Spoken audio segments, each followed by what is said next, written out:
देखिए, इस वक्त मेरी मौजूदगी अमर शहीद समरजीत कुमार के घर पर है और घर पर आप देख सकते हैं कि किस तरीके से इनके परिजन जो है वो यहाँ पर आस लगा के बैठे हुए हैं कि यहाँ पे कोई ना कोई सरकारी बाबू आएगा और उनके जो हक के जो पैसे होते हैं वो लेकर के आएगा। लेकिन सबसे बड़ी गनीमत की बात यह है कि इस देश की विडंबना देखिए, जो लड़का देश के लिए अपने प्राणों को न्यौछावर कर देता है उसकी सुध लेने वाला यहाँ अभी तक कोई नहीं आया है। कहानी के पीछे अगर मैं आपको लेकर के चलूं तो समरजीत कुमार जो कि बिद्दुपुर प्रखंड के अमेर पंचायत के रहने वाले थे, उन्होंने साल 2013 में आईटीबीपी के हवलदार पोस्ट पे उनकी पोस्टिंग हुई थी और असम के तेजपुर के अंदर वो अपने कर्तव्यों का निर्वहन कर रहे थे।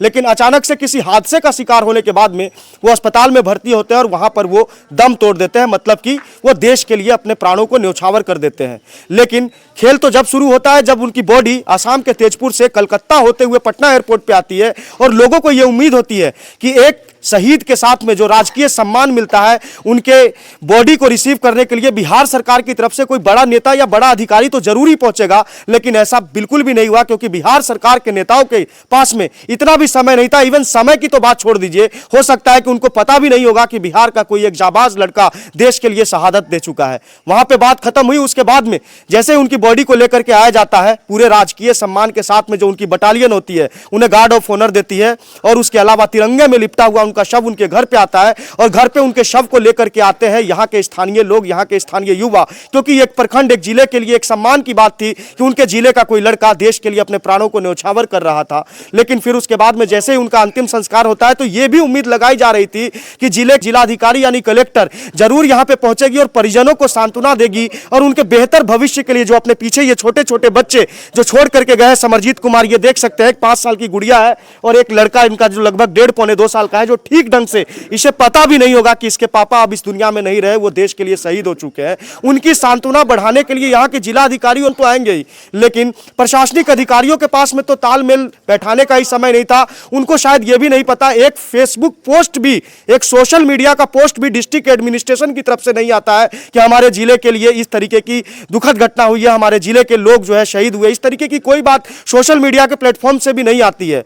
लेकिन सबसे बड़ी बात मैं आपको बताना चाहता हूं कि यह क्षेत्र जो पड़ता है बिद्दुपुर प्रखंड, वो राघोपुर विधानसभा का क्षेत्र है और राघोपुर विधानसभा क्षेत्र के जो विधायक है वो नेता प्रतिपक्ष तेजस्वी यादव यानी लालू के लाल, एक पार्टी के राष्ट्रीय अध्यक्ष, मतलब एक पार्टी के मालिक।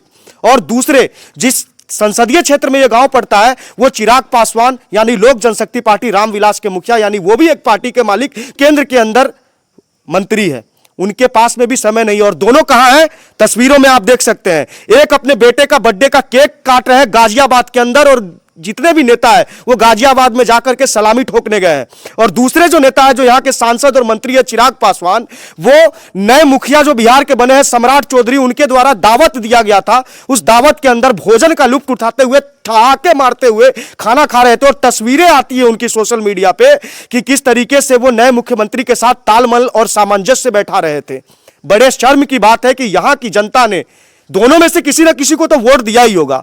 अगर कोई इस तरीके से बात करे तो एक महागठबंधन का है और एक एनडीए का है। अगर तेजस्वी यादव को वोट नहीं दिया होगा तो चिराग को तो जरूर दिया होगा, अगर चिराग पासवान को वोट नहीं दिया तो तेजस्वी यादव को तो जरूर ही दिया होगा, वोट तो दिया ही होगा। लेकिन दोनों में से कोई सुध लेने इनकी नहीं आया है। आज इनके परिवार का भविष्य अधर में लटका हुआ है, क्योंकि इन बच्चों का भविष्य अंधकार में डूबा हुआ है। एक सामान्य परिवार से आने वाला लड़का जो कि देश के लिए अपनी प्राणों को न्यौछावर कर दे रहा है, उनके बच्चों का भविष्य अधर में है। और ये सोचने वाली बात है और ये हम सभी को सोचना होगा कि आखिरकार हमारा देश किस ओर जा रहा है। किसी के पास में समय भी नहीं है कि आकर के इनके परिवार की सुध ले। कोई नेता, विधायक, मंत्री, कलेक्टर, किसी का फोन आया नहीं? कोई आया यहाँ पे आप लोगों को ये ढांढस बढ़ाने के लिए कि हाँ भाई हम करेंगे, आपके लिए खड़े रहेंगे? नहीं, ऐसा कोई नहीं। वैशाली के कलेक्टर नहीं। शहीद कुंदन सिंह बरियारपुर के याद होंगे आपको, उनके साथ में भी कुछ इस तरीके से हुआ था। लेकिन उसके बाद में लोग एक्टिव हुए, पूरा बिहार एक साथ खड़ा हुआ और सभी लोग आकर के उनका जो है सोशल मीडिया पे वीडियो बनाया गया, प्रशासन को बुलाया गया, एडमिनिस्ट्रेशन को बुलाया गया, तो कलेक्टर दौड़ी दौड़ी चेक लेकर के पहुंची थी। लेकिन इस घटना के 9 दिन बीत जाने के बाद में भी देखना यह काफी दिलचस्प है कि कलेक्टर की नींदें कब खुलती है और कब इनके परिजनों को जो है जो मुआवजे की राशि है राज्य सरकार की तरफ से जो दी जाती है वो कब पहुंचती है। आपसे एक चीज पूछना चाहता हूं, क्या उम्मीद लगती ये बच्चे कहां पढ़ेंगे, इनका भविष्य कैसे अच्छा होगा, ये अभी तक पता नहीं है। और इसका काम किसको करना है? यहाँ के जिला अधिकारी को, यहाँ के स्थानीय जनप्रतिनिधि, नेता, विधायक को। कैसे भविष्य इनका बढ़िया बनेगा, ये बताइए। सरकार की तरफ से जो भी सहायता होगा उस कारण से होगा। मतलब सहायता आपकी उम्मीद आप लोग रखते हैं, जी।